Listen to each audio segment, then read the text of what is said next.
This film is part of a series in which we talk to experts about key concepts and tricky issues in educational assessment. Here, we focus on marking consistency, which we want to achieve without undermining the validity of the assessments. Now, this is a concern for the students who take the assessments and their teachers. It's also a concern for politicians and policymakers the world over. In this film, we begin by hearing from Michelle Meadows, Associate Professor in Educational Assessment here at Oxford University. She's going to talk to us about why marking inconsistency happens at all. All the research evidence is that marking consistently is very, very difficult. By consistently, I mean the extent to which two markers, raters, examiners, whichever term you want to use, will come to the same view of the mark-worthiness of any piece of work. So clearly with a multiple choice question, there's no problem there. There is hopefully just one right answer and everyone can agree with what that is. When it comes to short answer questions, and certainly essays, then there'll be legitimate differences of professional opinion about the mark-worthiness of that piece of work. So why is that? Why are there these differences of opinion? Well, sometimes, humans do make mistakes. So examiners sometimes have attentional lapses. Perhaps they don't scroll down all the way to the bottom of a student's response and they miss a bit that should have been marked. Perhaps they misunderstand the way in which a mark scheme should be applied. So, for sure, there are errors to be made in marking. But that's not actually one of our core concerns about marking reliability, because in a way, if we can identify those errors, we can fix them. Much harder with something like an essay where there's no error being made. There are legitimate differences of opinion. And there's two sources really of those differences of opinion. It can be that the student has in their answer given an unbalanced response such that bits of the answer make it look like the student really knows what they're talking about, and bits of the answer suggest that actually perhaps they haven't fully understood the content or not fully remembered some detail that they need to remember. So you get these unbalanced answers, and the examiners have to work out overall, given these different indicators, what marks should the student response receive? And some examiners will credit all the positive material and tend to just ignore the material that suggests the student hasn't properly understood. Other examiners will seek to weigh the positives and the negatives. So depending on how examiners approach that kind of work, they can come to different views. So that's one part of the problem. The other part of the problem comes when sometimes the thing that we're trying to get at and measure with our assessment hasn't been fully described. The construct isn't clearly enough defined. So the way in which the mark scheme operates, the community of practice around a particular area, so what it is to be good at English, for example, hasn't been sufficiently developed, shall we say. And so there's definitional uncertainty about what we're trying to measure. And again, that can lead to these differences of opinion. I think these sources of inconsistency in marking are actually in a lot of ways much harder to tackle than the errors that we can identify and hopefully through some sort of appeal process fix quite easily.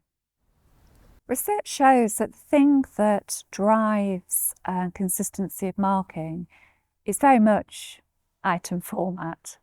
So if you look at 1 mark items, 2 mark items, items that are worth 3 marks, right up to our essays worth 40 marks, you can see a beautiful relationship with the likelihood of 2 markers exactly agreeing. So that is a key thing that drives consistency. And because of that, you can see differences between subjects. So if you look at maths, where there's usually objectively a right answer, then you get very, very high consistency of marking. We'd expect nothing less. Then you've got subjects perhaps that use a mix of item formats. So for example, in modern foreign languages, at least in England, you've got some longer responses, but you've got quite a lot of really quite short answer responses. And you'll see there that you've got middling kind of marking consistency. And then you get down to subjects like English literature, history, very essay-based. And there you can see much larger opportunities for differences of opinion emerging. So you see lower consistency of marking. So even with very short answer questions, we get different marks from different examiners. So how reliable can we expect marking to be? Next, we hear from Ed Wolfe, Director of Automated Scoring at Pearson, and then back to Michelle Meadows.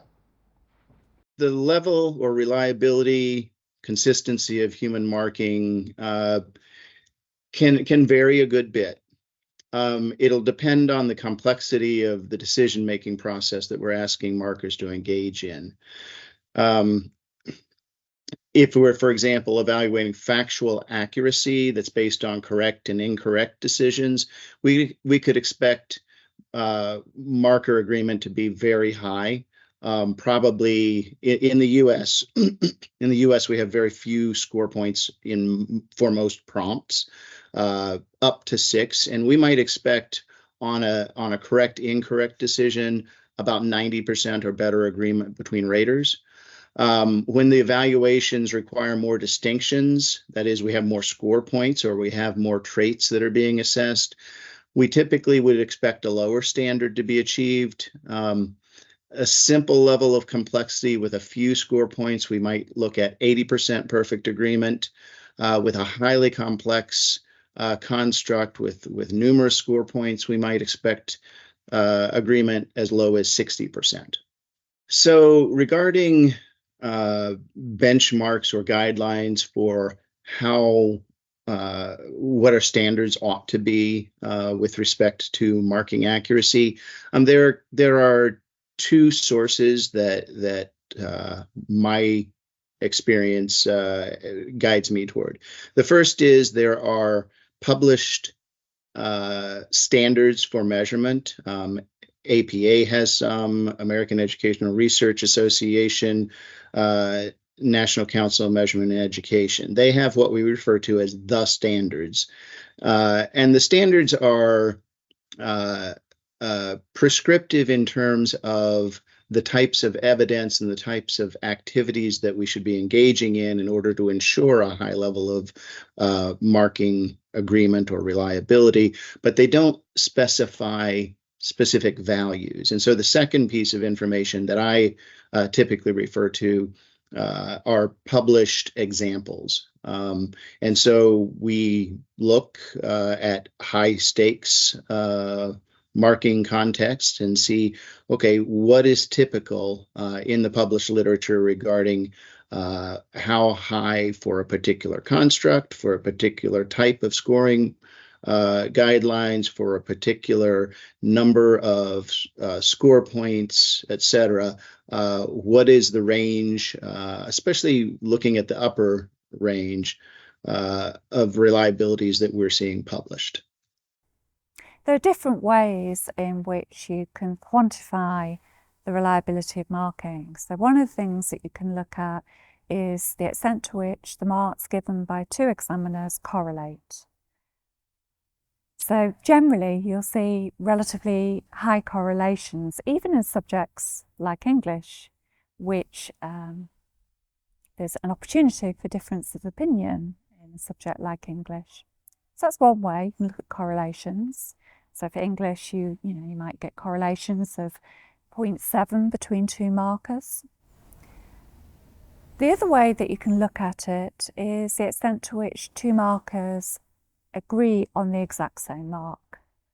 If you then look at a subject like English, then that percentage of markers agreeing for any item would be much, much lower. So correlations and mark differences will give you quite different perspectives. Always worth bearing that in mind. One of the other ways in which marking consistency has been quantified is the likelihood that an individual student would get the same grade as if they had been marked by a senior examiner. And we can estimate that by using some of the quality assurance data that comes out of exam boards systems. So we can calculate this estimation of, for a student, what's the probability that they'll get the grade that they would have got if the senior examiner had done the marking. When you look at that and plot it out, you'll see that in subjects like maths, the probability is incredibly high. We're talking, above 0.9.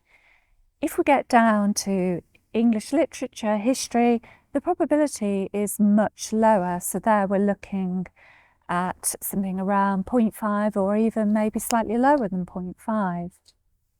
Really important to understand that that's in no way a reflection of the quality of marking in those particular subjects.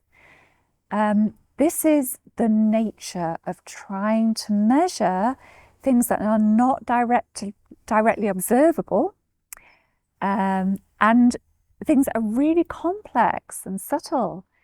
And so if we really value essays and those complex abilities that we're trying to measure through some of these assessments, then we have to live with the fact that examiners will come to different views about markworthiness. Of course, one of the things that affects quality of marking is the design of the marking scheme itself. There are lots of ways to do this, and next we hear from Anne Pina-Demwara, a consultant in educational assessment, about what her research tells us about mark scheme design. So there are lots of different ways you can construct a mark scheme.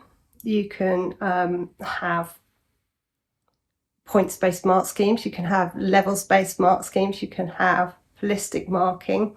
All of these require different mark schemes. In fact, for holistic marking, it's a less structured approach. A points-based mark scheme might be a mark scheme which allows you to award a point for each valid response. And I think that if you have a points-based mark scheme, you have to make sure that each valid point does indeed have a mark associated with it. Quite a good example might be a matching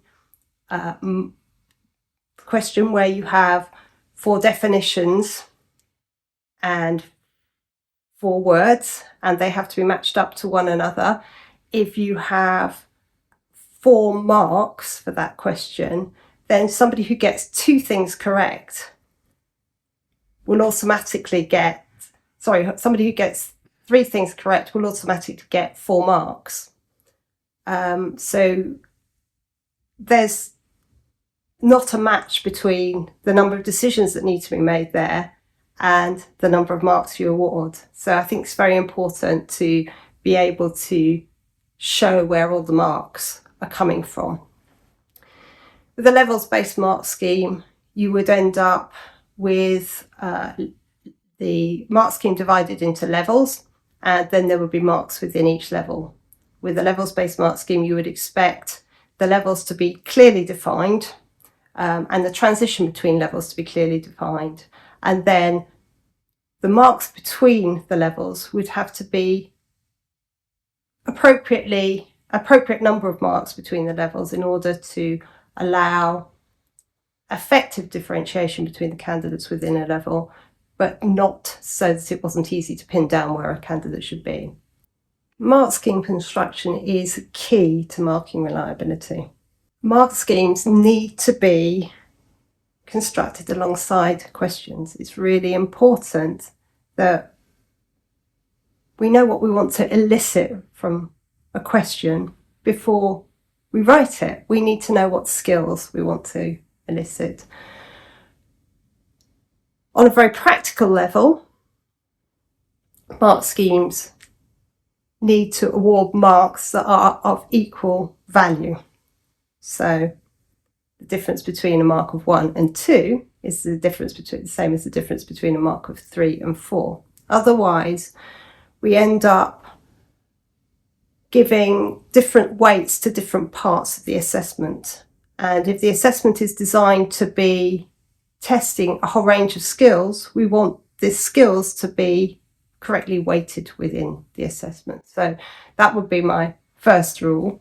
I think we also need to think about how many marks we have as a total for our questions or items on an assessment.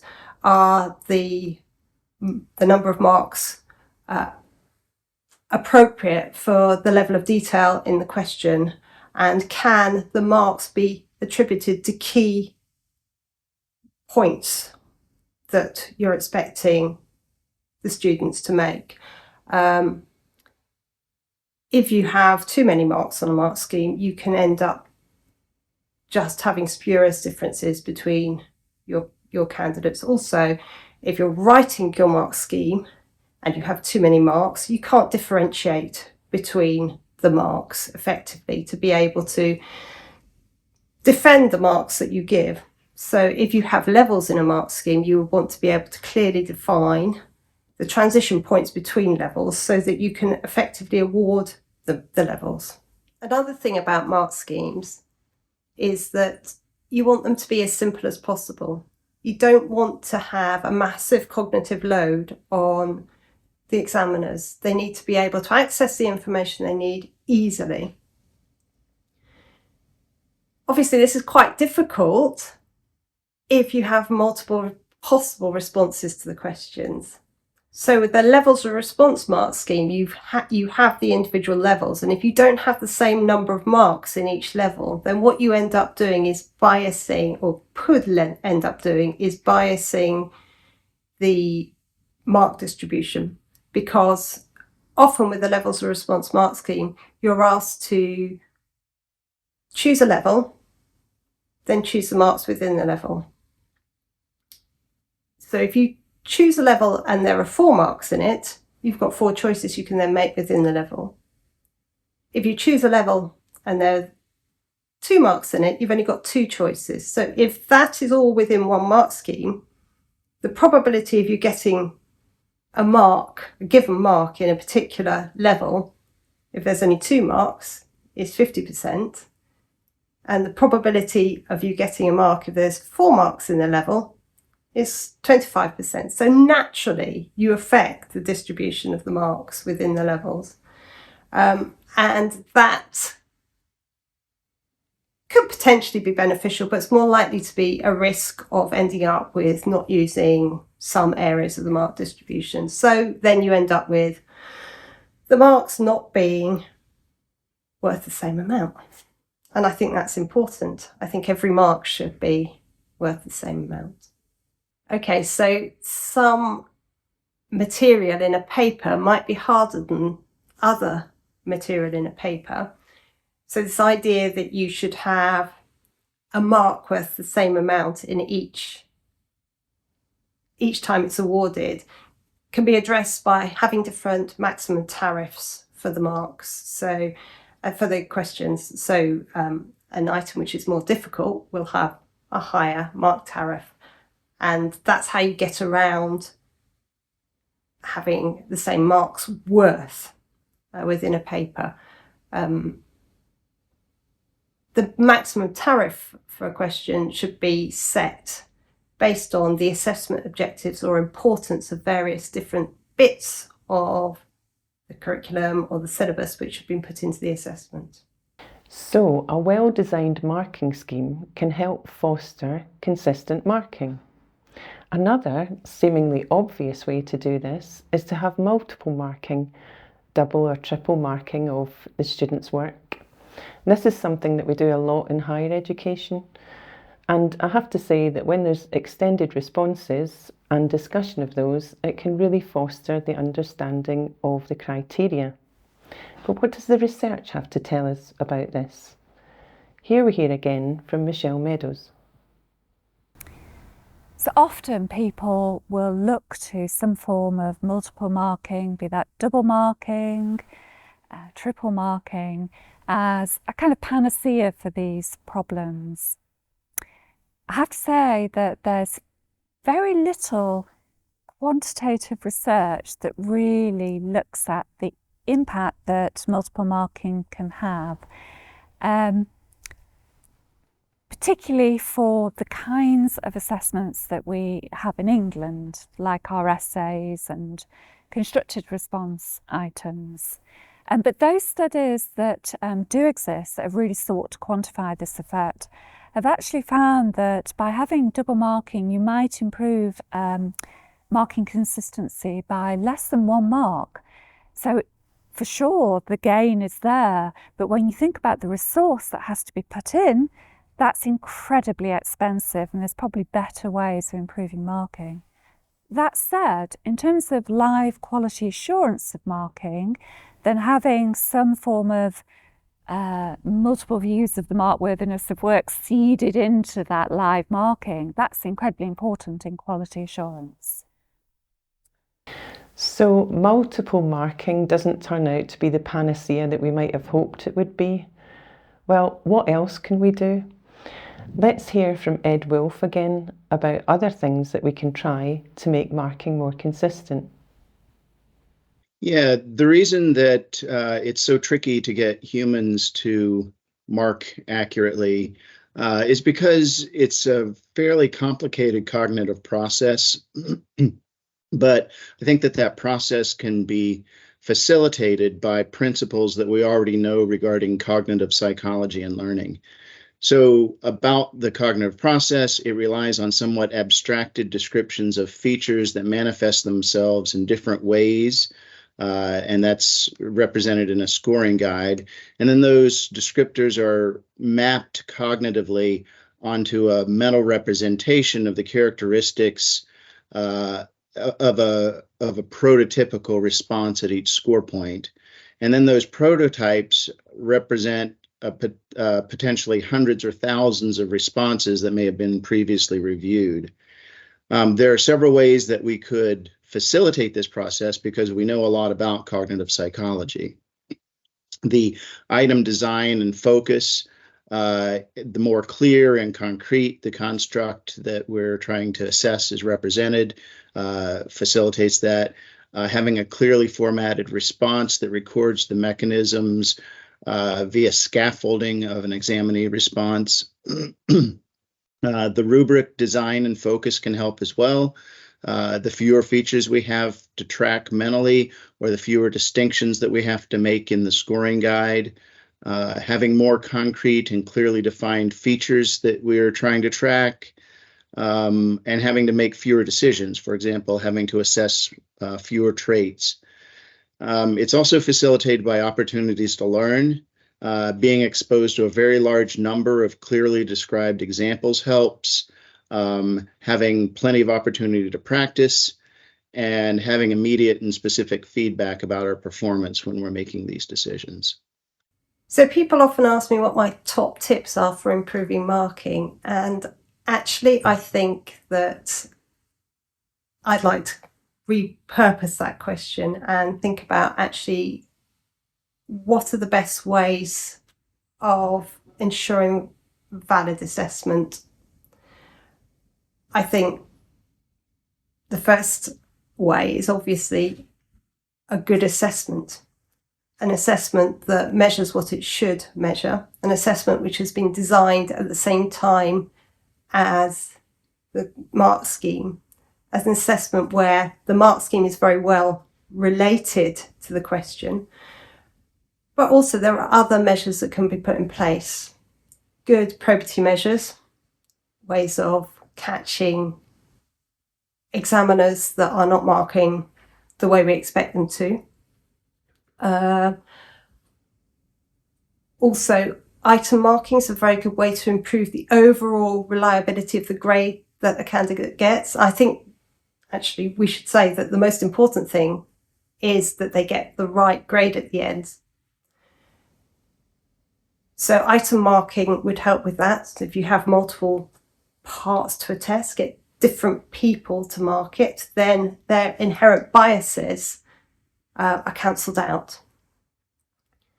Other ways, multiple marking.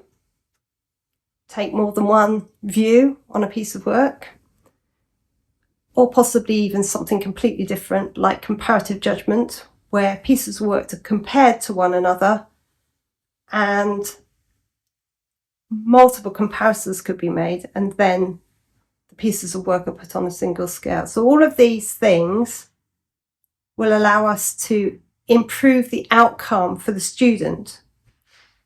Improving marking is quite difficult, and training and standardization is obviously a way that you can do that, but there's only so far you can go with subjective questions or subjective responses. So in order to hit the highest level of standards for marking, there are several things that practitioners might engage in. First and foremost is training and monitoring raters. You should have plenty of very clearly defined examples that are annotated, explaining why this particular response received the score that it did. Engage raters in training where they see plenty of examples as well. Give them practice working on that process. In addition, build in some kind of a monitoring and feedback system so that after raters have been trained, markers have been trained, and while they're engaged in the decision-making process, they get regular input feedback about how they are performing.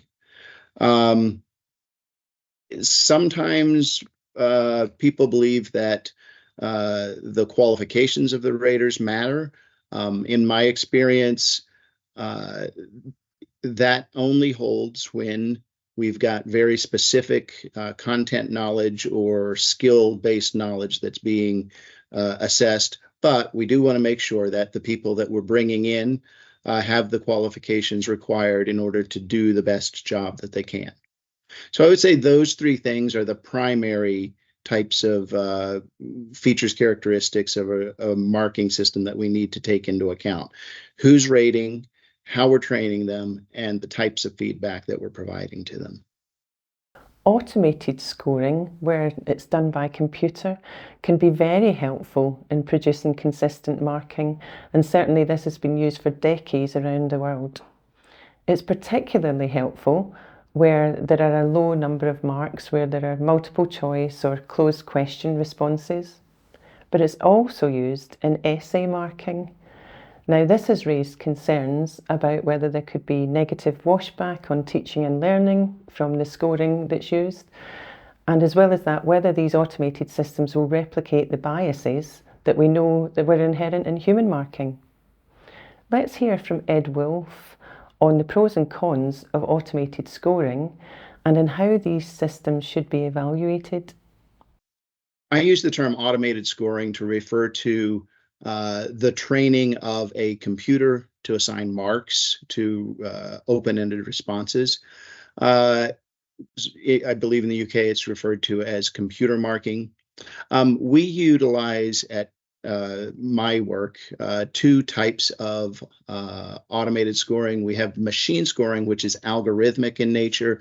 We also have machine learning, which is the development of predictive models, and those models are predicting a human score. In terms of pros, both of these systems are very quick. Responses can be sent in, and within seconds, a score can be assigned to it. It's also highly consistent. If, for example, we submit a response this year and again 2 years from now, we get exactly the same score. That's not the case for humans necessarily. It also has a level of objectivity that we can not expect from humans. For example, humans have a difficult time ignoring irrelevant features of response, such as the legibility. And it's also very cost effective. Instead of having to pay a rater marker by the hour in order to assign a score, we have an algorithm. Of course, there are costs on the front end of building that algorithm, but they're very small in comparison to the costs of hiring markers. On the con side, we may not necessarily be able to identify a suitable model for deployment. This requires good human scoring data. We can't implement our models without it, and so we are unable to do our job if we don't have prior scoring. And just like any automated intelligence applications, it requires human monitoring and intervention to ensure that the responses are responsibly used. Regarding how we build trust in an automated scoring system, there are two general approaches. First, from an implementation perspective, we simply don't hand over a testing program to an automated engine without thoroughly vetting that engine. So, for example, we will do proof of concepts where we determine first, can we even train an engine to score these types of responses? Once we've proven that, we bring that system into the assessment system slowly, making sure that we're not unduly negatively impacting the system. So, for example, we might use the scoring system in what we would call a shadow study, where the scores are assigned. They don't necessarily count, but we're making sure that there's the level of agreement that we would expect.